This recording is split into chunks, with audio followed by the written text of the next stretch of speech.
Assalamualaikum, hai, welcome to my channel. Kita perkenalan dulu ya. Perkenalkan, nama aku Nibras Novatrismaya dari Fakultas Teknik Prodi Teknik Lingkungan Universitas Jember.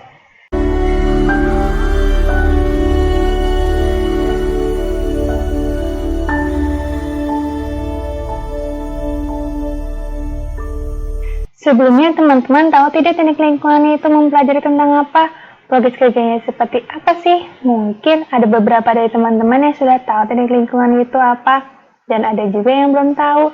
Jadi di sini aku ingin menjabarkan sedikit ya tentang teknik lingkungan itu. Teknik lingkungan adalah jurusan yang mempelajari lingkungan dan permasalahannya, serta mencari solusi untuk masalah yang ada atau memikirkan pencegahan untuk masalah yang akan dihadapi di masa depan. Dalam penyelesaian masalah lingkungan, teknik lingkungan memanfaatkan teknologi yang berfungsi mempermudah kerja manusia dan meminimalisir human error. Misalnya, populasi manusia yang semakin bertambah nih, sedangkan sumber daya semakin berkurang. Seperti kurangnya air bersih, udara yang semakin tercemar akibat meningkatnya aktivitas pabrik, dan lain sebagainya. Jurusan teknik lingkungan mempelajari pemantauan kualitas air, tanah, dan udara, perencanaan pengolahan air minum, pengolahan sampah, sistem pengolahan buangan cair, padat, dan gas, sistem penyediaan air minum, sistem drainase, pengolahan dampak lingkungan.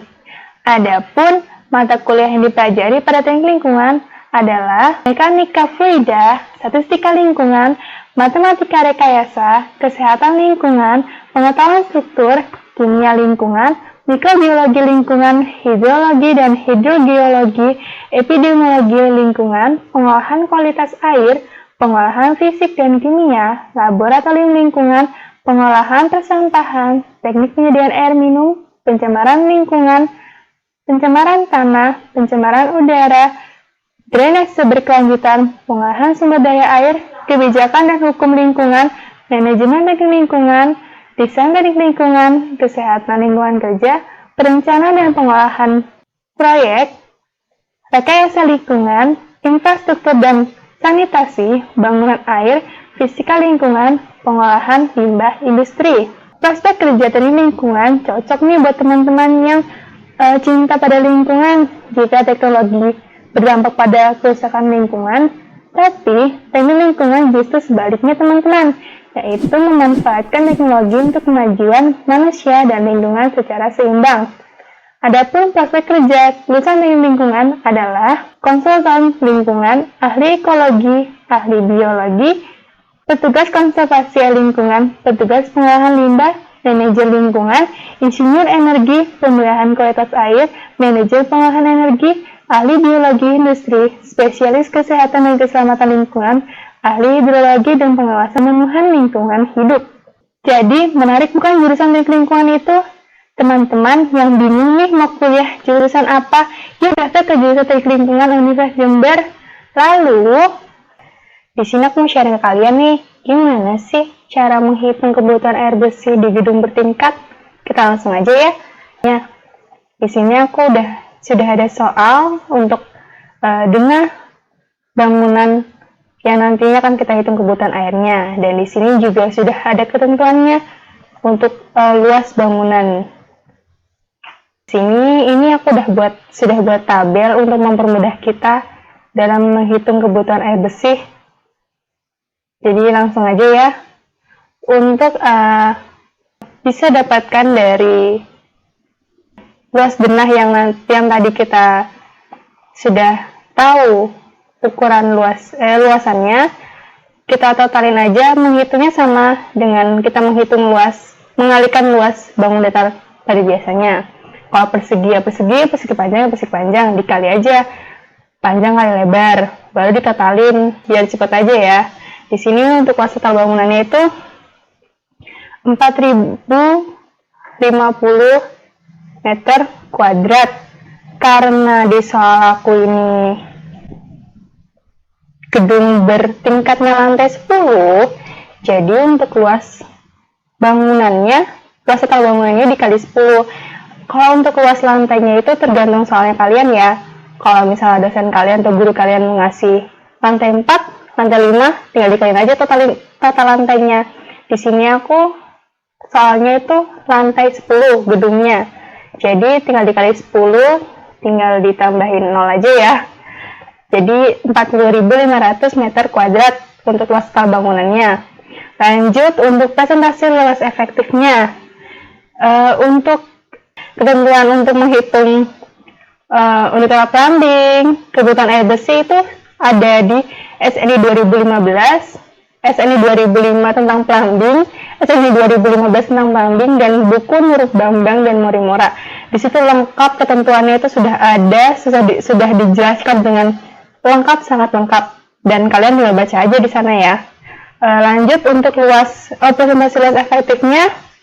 Di sini aku sudah mencari presentasi luas efektif bangunan yang nantinya kita hitung. Di sini aku menghitung kebutuhan air bersih asrama.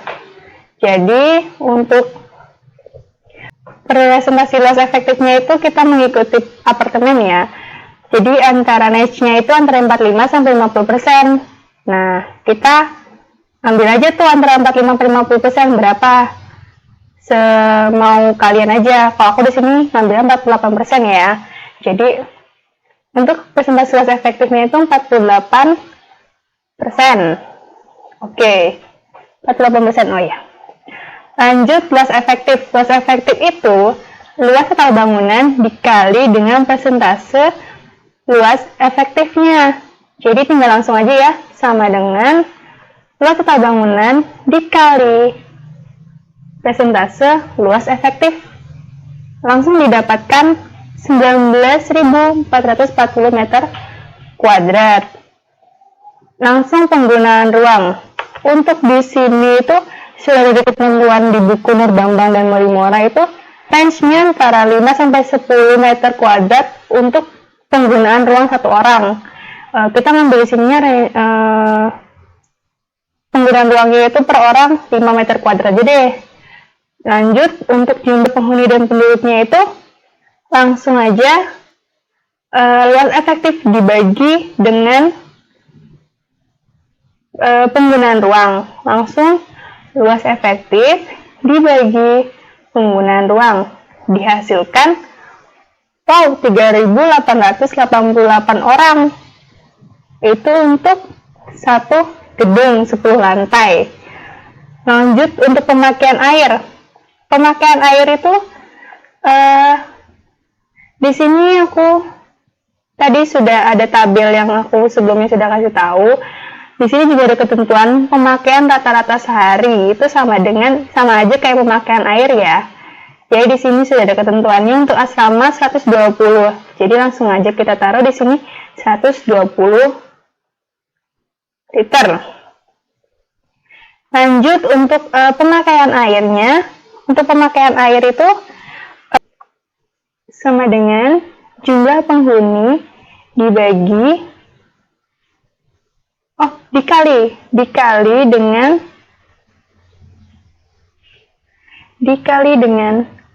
pemakaian air dihasilkan 466.560 liter per hari ya. Untuk kebocorannya itu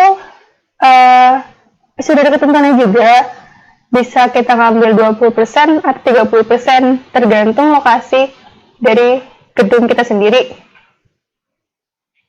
Jadi untuk kebocorannya itu kita pakai 20% aja ya. 20% untuk kebocorannya. Persen. Dah. Untuk jam puncaknya juga sudah ada nih si tabel sini. Lengkap pokoknya di buku Nurul Bambang dan Morimora SNI 2015 atau SNI 2005 tentang plumbing. Di situ udah ketentuannya lengkap banget dengan ketentuan yang ada. Lanjut untuk tadi ya, jangka waktu pemakaian atau jam puncaknya itu 8 jam per hari. Jadi untuk asrama 8 jam ya. Jadi di sini langsung aja ditulis 8 jam. Oke, kita udah menemukannya nih.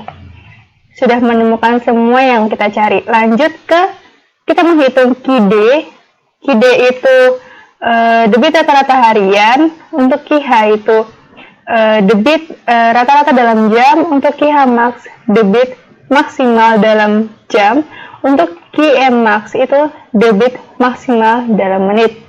Lanjut aja kita menghitung QD untuk kebutuhan air bersihnya. Untuk QD-nya sendiri, caranya sama dengan jumlah pemakaian air dikali 120%. Ya. Dari mana 120% itu? 120% itu berdasarkan buku perencanaan dan pemeliharaan sistem plumbing karya Nur Bambang dan Morimora untuk menentukan pemakaian air bersih dalam sehari itu mengalihkan jumlah kebutuhan air bersih dengan 100% ditambah 20% untuk mengatasi kebocoran, percikan air, penyiraman taman, dan sebagainya. Jadi didapatkan untuk debit dalam hari itu jumlah pemakaian air liter per hari dikali 120% yang menghasilkan ya 559.872 liter per harinya. Lanjut untuk menghitung per jamnya nih.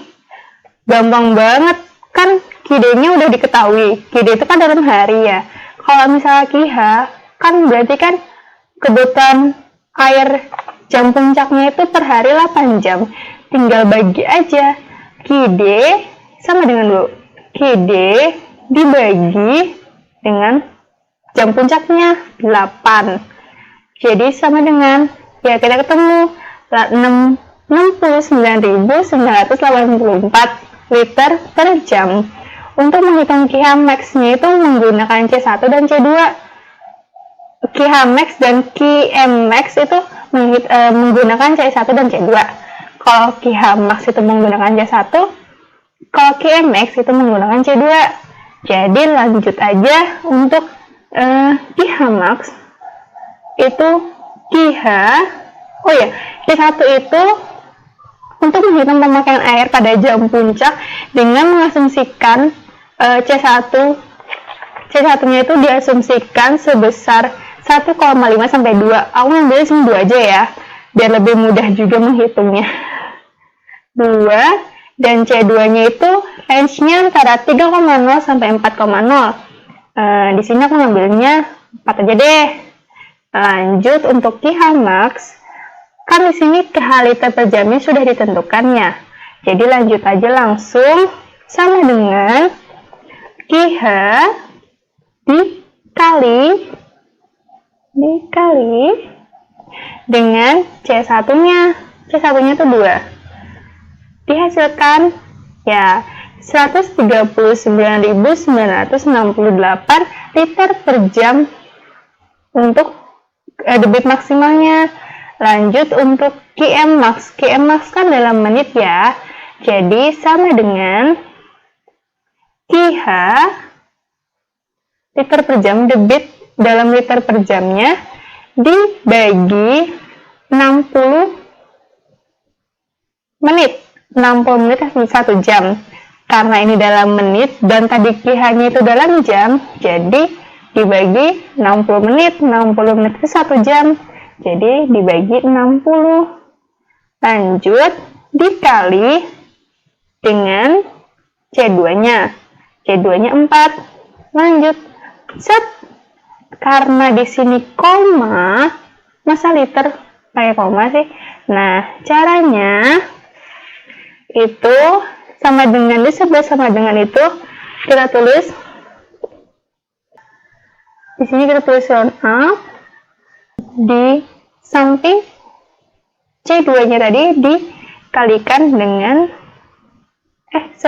bukan dikali, di titik koma dengan 0,1. Enter. Nah, jadi sudah ditentukan bilangannya bulat semua ya, nggak ada komanya. Jadi di sini sudah kita hitung kebutuhan air bersih dalam hari, jam, barang debit maksimal liter per jam, dan debit maksimal dalam menit. Ini udah kebutuhan airnya udah sudah jelas banget, dalam hari ada, dalam jam ada, dan dalam menit ada. Oke, sekian dari aku untuk sharing ke kalian nih cara menghitung kebutuhan airnya. Jangan lupa like, subscribe, and share. Bye!